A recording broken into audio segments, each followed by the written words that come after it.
امریکہ اور ایران کے درمیان اسلام آباد مفاہمتی یادداشت پر آج باضابطہ الیکٹرانک دستخط ہو گئے۔ وزیراعظم شہباز شریف کا بطور ثالث اعلان، کہتے ہیں تاریخی مفاہمتی یادداشت پر دونوں ممالک کے معزز صدور نے دستخط کیے۔ فیلڈ مارشل عاصم منیر کا مؤثر کردار نہایت اہم ثابت ہوا۔ مفاہمتی یادداشت کا حتمی متن طے پا گیا، عمل درآمد کے لیے فوری مذاکرات شروع کیے جائیں گے۔ ترجمان ایرانی وزارت خارجہ اسماعیل بقائی کی سرکاری ٹی وی سے گفتگو، کہتے ہیں معاہدے کے متن پر ایران اور امریکہ کے صدور نے دستخط کیے۔ سوئٹزرلینڈ میں ملاقات ہوگی یا نہیں، اگلے چند گھنٹوں میں فیصلہ متوقع ہے۔ اور امریکی صدر نے بھارتی وزیر اعظم نریندر مودی کو ان کے منہ پر قاتل قرار دے دیا۔ G7 کانفرنس کی سائیڈ لائن ملاقاتوں میں بھارتی وزیر اعظم کی سبکی، ٹرمپ نے مودی کو منہ پر قاتل کہا اور وہ بے وقوفوں کی طرح ہنستے رہے۔ ٹرمپ نے کہا یہ والا شخص وہ ہے جس نے ہندوستان کے لیے رسوائی اکٹھا کی۔ کچھ لوگ ایسے ہیں جو صرف یہ چاہتے ہیں کہ ایران پر بمباری جاری رہے۔ ٹرمپ نہیں چاہتے کہ ایران پر بمباری جاری رہے۔ امریکی نائب صدر JD وینس نے کہا ثالثوں نے ایران امریکہ معاہدے کا متن فی الحال جاری نہ کرنے کی درخواست کی۔ ٹرمپ یہ یقینی بنانے کی کوشش کر رہے ہیں کہ ایران کے پاس جوہری ہتھیار نہ ہو۔ اب نئے ہرمز کو دوبارہ کھولا جائے گا، ایران کو مالی ریلیف ملے گا، حتمی ڈیل کے لیے 60 دن کا وقت ملے گا۔ امریکہ نے ایران کے ساتھ طے پانے والی مفاہمتی یادداشت کا متن جاری کر دیا۔ معاہدے پر امریکی صدر ٹرمپ، نائب صدر JD وینس اور ایرانی اسپیکر باقر غالیباف کے ڈیجیٹل دستخط ہو چکے ہیں۔ معاہدے کے تحت لبنان سمیت تمام محاذوں پر جنگ کا فوری اور مستقل خاتمہ ہوگا۔ امریکہ ایران سے بحری ناکہ بندی فوری ختم کرے گا۔ 30 دن میں بحری ٹریفک بحال ہوگی۔ معاہدے کے تحت ایران کی معاشی بحالی اور ترقی کے لیے $300 ارب کے فنڈز کو یقینی بنایا جائے گا۔ امریکہ ایران پر عائد تمام یک طرفہ اور اقوام متحدہ کی پابندیاں مرحلہ وار ختم کرنے کا پابند ہوگا۔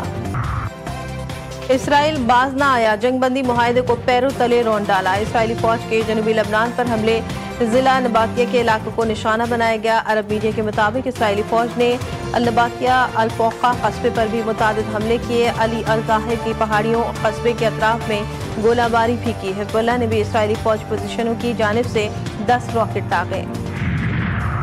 امریکہ ایران معاہدے کے مثبت اثرات، تیل کی قیمتوں میں بڑی کمی، عالمی منڈی میں خام تیل کی قیمتیں 3 ماہ کی کم ترین سطح پر آ گئیں۔ برطانوی خام تیل $79 فی بیرل میں فروخت، امریکی خام تیل کی قیمت $76 فی بیرل ہو گئی۔ پاکستان اسٹاک مارکیٹ میں 118 پوائنٹس کا اضافہ، 100 انڈیکس 1,80,511 پر بند۔ پیٹرولیم مصنوعات کی قیمتوں میں کمی سے متعلق اچھی خبر ملے گی۔ وزیر پیٹرولیم علی پرویز ملک نے عوام کو خبر سنا دی، کہا کہ عوام نے امریکہ ایران جنگ کی وجہ سے بہت تکلیف اٹھائی۔ پیٹرولیم مصنوعات کی قیمتوں میں اضافے سے عوام کا بجٹ متاثر ہوا۔ وعدہ ہے اور وزیر اعظم کی ہدایت بھی ہے کہ جس حد تک ممکن ہوا قیمتیں کم کریں گے۔ چکوال میں 9 سالہ ہانیہ کے قتل کا اندھوناک سانحہ، CCD اہلکار کی فائرنگ سے جاں بحق۔ ہانیہ عدیل کی پوسٹ مارٹم رپورٹ سامنے آ گئی۔ بچی کی موت ایک گولی سے نہیں، متعدد گولیوں اور شدید خون بہنے سے ہوئی۔ ہانیہ کے جسم پر گولیوں اور زخموں کے 11 نشانات پائے گئے۔ گولیاں لگنے سے بچی کی دائیں ران کی ہڈی بری طرح ٹوٹ گئی۔ گولیوں نے معصوم کے سینے اور پیٹ کو چھلنی کیا۔ رپورٹ کے مطابق فائرنگ سے بچی کا دایاں پھیپھڑا شدید متاثر ہوا، جگر، بڑی اور چھوٹی آنتیں پھٹ گئیں، چھاتی میں خون جمع ہو گیا۔ گولی لگنے اور موت واقع ہونے کے درمیان معصوم ہانیہ کو سنبھلنے کا ایک پل بھی نہ مل سکا۔ بچی کے جسم سے گولی کا دھاتی ٹکڑا برآمد کر کے پولیس کے سپرد کر دیا گیا۔ چکوال واقعہ افسوسناک ہے، واقعہ غلط فہمی کی بنا پر ہوا۔ سینئر وزیر پنجاب مریم اورنگزیب نے کہا واقعے کی انکوائری مکمل ہو گئی ہے، وزیر اعلیٰ پنجاب مریم نواز کو رپورٹ پیش کر دی ہے۔ گلگت بلتستان انتخابات کے تمام 24 حلقوں کے نتائج موصول، پیپل پارٹی 11 نشستوں کے ساتھ سب سے بڑی جماعت بن گئی، مسلم نون 6 نشستوں کے ساتھ دوسری بڑی جماعت قرار۔ استحکام پاکستان پارٹی 4 آزاد ارکان شامل ہونے پر تیسری جماعت، مجلس وحدت مسلمین نے 1 نشست حاصل کی۔ تحریک انصاف کے حمایت یافتہ 2 آزاد امیدوار بھی کامیاب ہوئے۔ سندھ کا 3200 ارب روپے کا بجٹ پیش، سندھ کے سرکاری ملازمین کی تنخواہوں اور پینشن میں 7% اضافے کا اعلان۔ صوبے میں کم از کم اجرت 43,000 روپے ماہانہ مقرر، 2,75,000 سولر سسٹم مفت دینے کا اعلان۔ وزیر اعلیٰ سندھ نے بجٹ تقریر میں کہا 720 ارب روپے ترقیاتی امور کے لیے رکھے گئے۔ زرعی سپر ٹیکس کی استثنا کی حد 150 ملین سے بڑھا کر 500 ملین کر دی گئی۔ انشورنس اور بروکرز پر لاگو ٹیکسز میں کمی کا اعلان۔ لوکل گورنمنٹ میونسپل انفراسٹرکچر کے لیے سب سے زیادہ 121.6 ارب روپے مختص۔ ٹرانسپورٹ مواصلات کے منصوبوں کے لیے 39.5 ارب روپے مختص۔ تعلیم کے شعبے کے لیے 25.9 ارب روپے مختص۔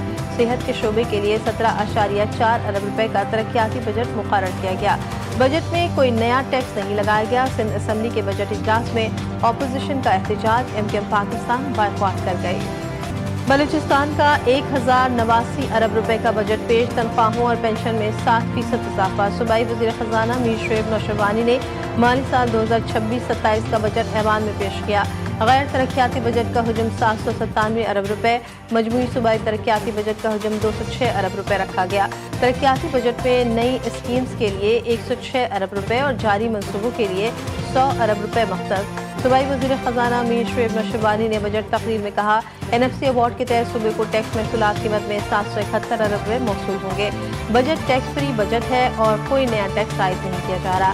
محکمہ تعلیم کے لیے مجموعی طور پر 160 ارب روپے مختص کیے گئے۔ چین کا ایران اور لبنان کے لیے انسانی امداد فراہم کرنے کا اعلان۔ ترجمان چینی وزارت خارجہ نے کہا، ایران اور لبنان کے عوام کا معیار زندگی بہتر بنانے کے لیے چین انسانی امداد فراہم کرے گا۔ چین مشرق وسطی ممالک کا اچھا دوست ہے اور امن مذاکرات کی حمایت جاری رکھے گا۔ خطے میں جلد امن و استحکام کی بحالی کے لیے مثبت کردار ادا کرتا رہے گا۔ تحریک انصاف حکومت سے مذاکرات پر تیار۔ چیئرمین PTI بیرسٹر گوہر کا کہنا تھا کہ وزیر اعظم کی پیشکش کو خوش آمدید کہتے ہیں۔ بتایا جائے مذاکرات میں دیر کس بات کی ہے، ہم نے بانی PTI تک رسائی مانگی ہے، بار بار کہتے ہیں برداشت کا مظاہرہ کرے، اس سے تناؤ اور نفرتیں کم ہوں گی۔ بانی PTI کی ملاقاتوں پر پابندی سے متعلق کیس میں اہم پیش رفت، سپریم کورٹ نے توہین عدالت کی اپیل سماعت کے لیے مقرر کر دی۔ جسٹس محمد علی مظہر کی سربراہی میں بینچ آج سماعت کرے گا۔ سلمان اکرم راجہ نے بانی سے ملاقات نہ کروانے کے ہائی کورٹ کے فیصلے پر عدم عمل درآمد کے خلاف سپریم کورٹ سے رجوع کیا تھا۔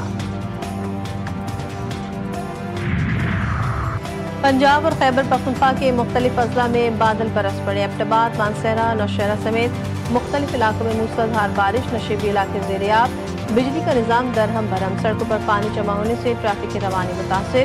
کوٹدو، رحیم یار خان، لیاقت پور، شجاع آباد سمیت دیگر شہروں میں وقفے وقفے سے بارش ہوئی، جس سے گرمی کا زور ٹوٹ گیا۔